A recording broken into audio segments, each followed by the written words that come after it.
Hello again. So today I want to talk to you guys about one of the most important parts of a backpacker's kit, and that's shoes.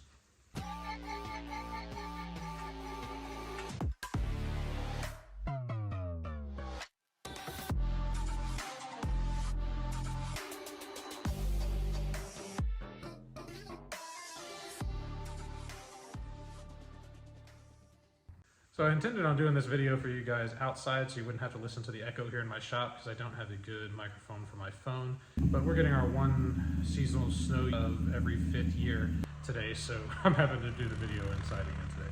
So for those of you who haven't followed along on my channel for very long or at all, I have always hiked in ultras, some form of ultra, mainly because when I first started backpacking, they were what was all over the internet. They're what I got a hold of and what I decided worked best for me at the time as well. So like a lot of backpackers, I started out with the Lone Peaks. I think when I started, it was the 3.5s were the new ones, and I moved to the 4s. There is a video on my YouTube channel of the 4s. I actually really liked those, and I took those with me on the PCT in 2019.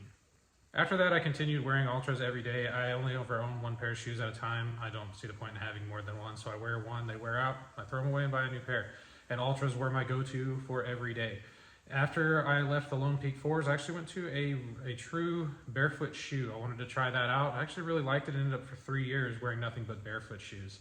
Then I decided I was going to hike the PCT again, and this time I was going to do it with my son.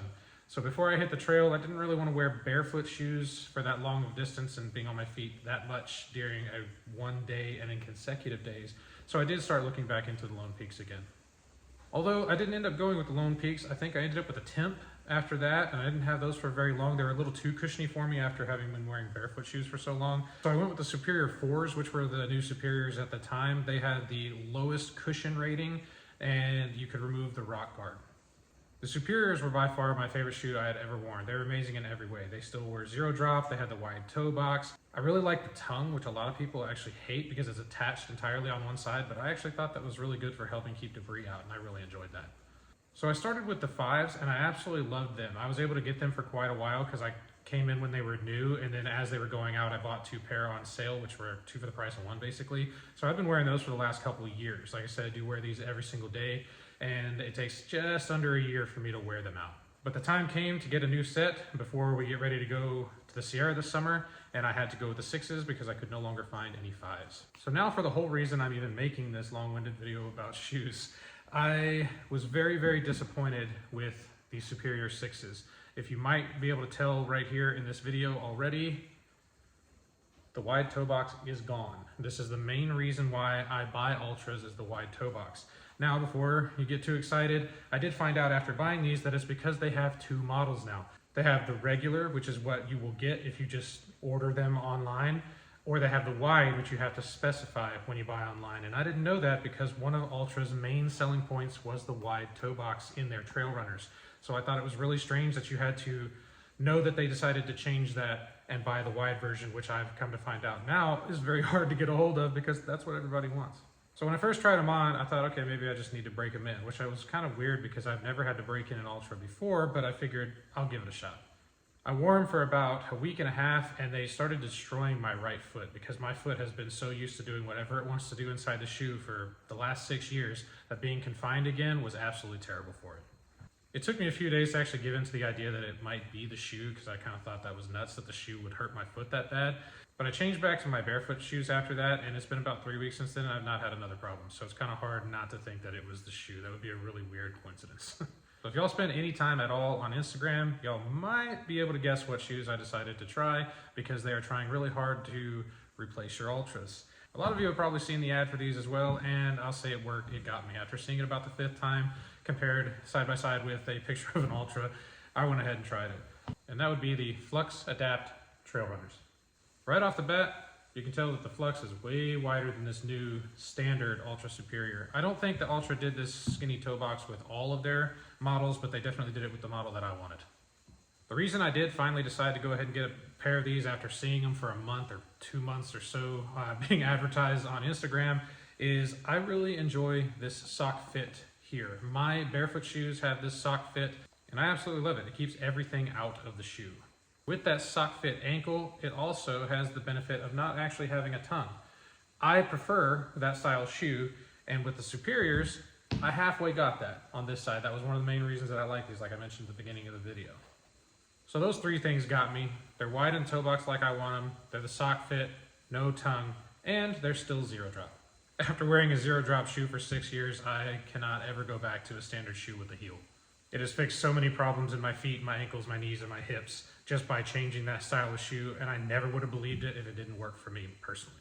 Now I know there's a lot of hate online about zero drop shoes, but I'm here to tell you, for me, they absolutely work. Can't tell you if they're going to work for you, but I also can't tell you that wide toe box is going to work for you either. So this is not necessarily a recommendation so much as just showing you why I chose to go with these shoes. First glance, these are exactly what I want. They have a really, really intense sole that I think is going to be very grippy on the rocks. I haven't tried it on rocks other than my rock driveway yet, but I have a feeling that this is going to be quite nice. They feel pretty sturdy. Fabric feels stiff where it needs to be, but loose where you want it. I can't say too much about these and how they will be on trail because I've only walked to my mailbox in them, and that's only about 200 yards from my front door. So I don't really have an in-depth view on these yet. It's just kind of a first look deal. Now there are a couple things that I'm a little bit iffy about with this shoe. First one being, they advertise these as barefoot shoes. And I think that's a little misleading for those of you who've never worn a barefoot shoe. These are barefoot shoes. They have absolutely no support whatsoever. It is a thin little piece of rubber, a tiny little thin insole, no support, no heel support, arch support, no cushion, no nothing. That's a barefoot shoe. That's what I've been wearing for the last 3.5 years, and I've actually really come to enjoy them. These here clearly have a huge amount of cushion on them. This actually raises me up another inch. So I wouldn't necessarily classify this as a barefoot shoe. I think that's a little bit misleading. I don't know if Flux is doing that on purpose. If they don't necessarily know what a barefoot shoe is, I would hope they would since they're a shoe company. Or if they have a different shoe model that they're advertising as a barefoot, and I could be just completely out of the game here and I might be telling you all of the wrong things. But I was sold this as advertised as a barefoot shoe. Not quite a barefoot shoe. Now that's not necessarily a concern for me because hiking every single day, 10 to 20 miles a day in the mountains and the rocks, the cushion's gonna be nice. I'm not gonna complain about it at all. I do wish though that it wasn't quite so tall because it makes me feel like I'm on a springboard after having not had any cushion under my feet for such a long time. Another thing that support does on the bottom of the shoe, it makes them extremely stiff. It does not want to bend with my foot, and like I say, I'm used to basically wearing a sock with a piece of rubber on the bottom of my foot to stop punctures and things like that. So this is going to take a little bit of time to get used to and time to break in.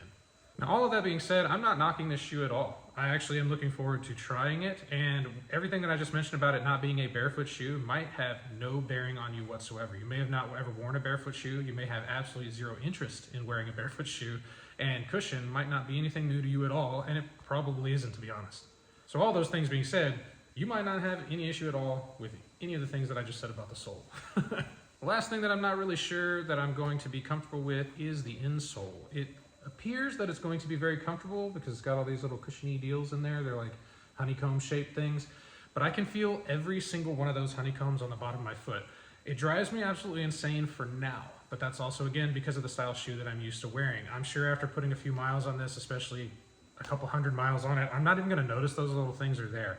But for now, it kind of drives me nuts, and I might end up taking that out and putting a flat insole in it.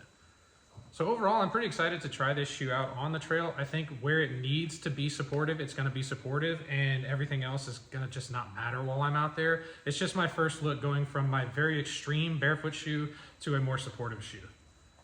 One thing I'll mention about these that I didn't buy it for this reason, and it wasn't a selling point for me at all, but in case you're curious about it, this particular model has what they call the earth link in it. Supposedly it helps connect you and ground you to the earth through the sole. I'm not sure what the benefits of that is supposed to be. I'm not here to knock it, say it's right, wrong. I'm just saying that's a benefit that's in the shoe, but it wasn't necessarily a selling point for me. But if that's something you're interested in looking into, check it out. They've got a lot of information about it on their website. Coming in just a little bit cheaper than the Altras, that's also not a consideration. If you're used to paying for Altras, you'll be perfectly happy paying the price that they're asking for these. I believe at the time of making these videos, these retail for around 140 US. I paid 109 for these because they were on sale, but be careful if you do that because if you buy them on sale, you cannot return them. I'll leave a link in the description about where I bought these. I bought them straight from Flux's website. I could not find these on Amazon. They do have Flux models on Amazon, but not the trail models, only the Altra Runners. All in all, I'm pretty excited to try these shoes out, and once I get some actual miles, actual trail miles on these shoes, I will be sure to update you guys on what I think and if any of the things that I feel like might be issues for me personally actually ended up being issues, or if I never even noticed. So now that I've gotten the information about the Flux out there to you, I am going to say one last thing about Altras. I am very sad about Altra. I know that when I first started with these shoes, they were a much smaller company, and very quickly they sold to a very large corporation that owns so many clothing and shoes brands, and probably more, that we could never actually know everything that they own. So it's only a matter of time before they start messing up all the good things that they had going for them. I really can't understand why you would take a model that has been so popular amongst so many people and start taking away the parts of it that made it what it was. But that's just my personal opinion. I'm very sad because I wanted to continue using the Altras. I fought to use these Superiors, but I just can't work past them causing foot pain. That would be kind of ridiculous. So that's my rant on Altra, my first look on Flux, and if you guys are interested in following along me and my son on the PCT this year, we will be starting at Kennedy Meadows South in the beginning of June and going as far north as we can until he has to go back to school. If you're new to the channel, welcome. If you're coming back to watch me ramble about gear again, welcome back, and we'll see you on the next one. Till next time.